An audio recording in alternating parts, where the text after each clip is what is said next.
বাংলাদেশ দলের টি-20 অধিনায়ক লিটন দাসকে নিয়ে একটা ভিডিও বানিয়েছিলাম, যেখানে বলেছিলাম যে লিটন দাস কেন জিম্বাবুয়েতে গেলেন। কারণটা হচ্ছে ওডিআই খেলবেন, প্রথম দুইটা ওডিআইতে খেলতে পারবেন না, সেটাও কিন্তু বিসিবি জানিয়ে দিয়েছিল যে তার যে ইনজুরি আছে সেই ইনজুরির সারতে সময় লাগবে, প্রথম দুইটা ম্যাচ খেলতে পারবেন না। টি-20 তিনি খেলবেন না, ছুটি নিয়েছেন। টেস্ট তিনি খেলেননি, তাহলে কেন তিনি ঢাকা থেকে সাউথ আফ্রিকা হয়ে জিম্বাবুয়েতে এত লম্বা পথ পাড়ি দিয়ে একটা ওডিআই খেলতে গেলেন? তার জন্য ক্ষতি হবে না? তখন আমি বলেছিলাম যে এটা ম্যানেজমেন্ট কেন চিন্তা করলো না, কেন চিন্তা করলেন না নির্বাচকেরা, কেন চিন্তা করলেন না বিসিবির উপর লেভেলে যারা আছেন কর্মকর্তা, তারা কেন চিন্তা করলেন না যে এইভাবে একটা ম্যাচের জন্য এত লম্বা পথ পাড়ি দিয়ে কেন তাকে পাঠাতে হবে? সেই জায়গায় নতুন কেউ থাকতেন, ইমনকে এখন অ্যাড করা হয়েছে, সেখানে আকবর থাকতেন, সেখানে অন্য কোনো ব্যাটার থাকতে পারতেন, অন্য কোনো উইকেট কিপার থাকতে পারতেন, এই তিনটা ম্যাচ দলের সাথে থাকলে শিখতে পারতেন। তাহলে কেন একটা ম্যাচের জন্য গেছেন? কি হয়েছে শেষ পর্যন্ত? কি হয়েছে? লিটন দাস খেলতে পারছেন না, আবারও ঢাকায় পাঠানো হচ্ছে। মানে আমি যে কথাটা বলেছিলাম 100% মিলে গেছে, তাকে ঢাকায় পাঠানো হচ্ছে।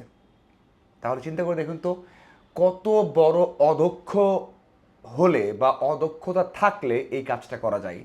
একটা সাধারণ মানুষ, আপনিও চিন্তা করবেন যে একটা মানুষ টেস্ট খেলেনি, একটা মানুষ টি-20 খেলবে না পরের সিরিজে, একটা মানুষ তিনটা ওডিআইয়ের মধ্যে দুইটা খেলতে পারবে না, তাকে আমরা সেখানে পাঠাচ্ছি টাকা খরচ করে, ঝুঁকি নিয়ে, তারপরও পাঠিয়েছি। এবং লিটন দাস কেন নিজে বললেন না যে ভাই আমি হয়তো খেলতে পারবো না, আমার অবস্থা এই, আমি এখানে রিহ্যাব করি, এখানে বিসিবিতে যাই, বিসিবিতে আমি ট্রিটমেন্ট নেই, আমি ঠিক হয়ে যাই, তারপরে আমি খেলবো।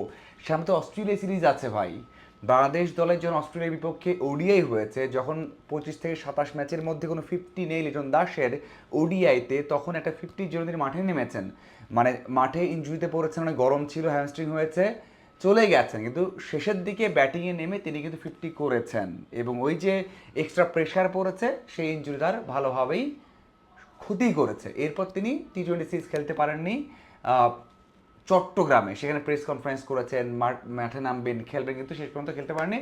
হৃদয় ক্যাপ্টেন্সি করেছেন এবং সিরিজ চলা অবস্থায় তিনি ঢাকায় ফিরে এসেছিলেন। তো বুঝতে তো পেরেছেন, তারপরও কেন তাকে এইভাবে নিয়ে যাওয়া হলো? মানে আমিও আগে ভিডিও বানিয়েছি, যারা দেখেছেন বুঝতে পেরেছেন যে আসলে আমি এই কথাটাই বলেছিলাম, কেন আমরা অন্যকে সুযোগ দিব না? আমাদের পাইপলাইন তাহলে কি হলো, কি হলো? তো এই বিষয়গুলো সত্যি অনেক চিন্তার, এই বিষয়গুলো অনেক চিন্তার।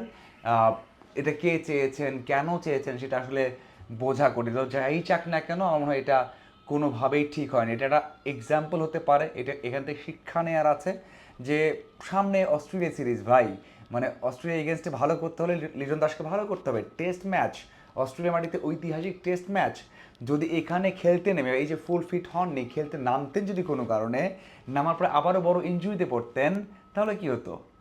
মানে আগস্টের মাঝামাঝিতে তো টেস্ট আছে না, তো সময় আছে হাতে, তারপরেও যে আমরা এত বড় ঝুঁকি কেন নেব? কেন নেব একজন ব্যাটার বা একজন একজন বোলার যিনি ন্যাশনাল টিমে রেগুলার খেলছেন, কেন নেব?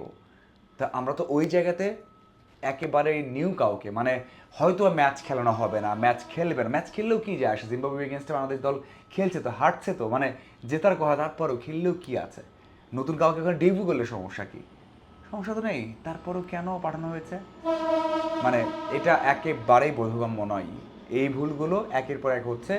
আমার মনে হয় এটা, এই ভুলটা সামনে নাও হওয়া উচিত। আপনাদের কি মনে হয় অবশ্যই জানাবেন। ধন্যবাদ সবাইকে।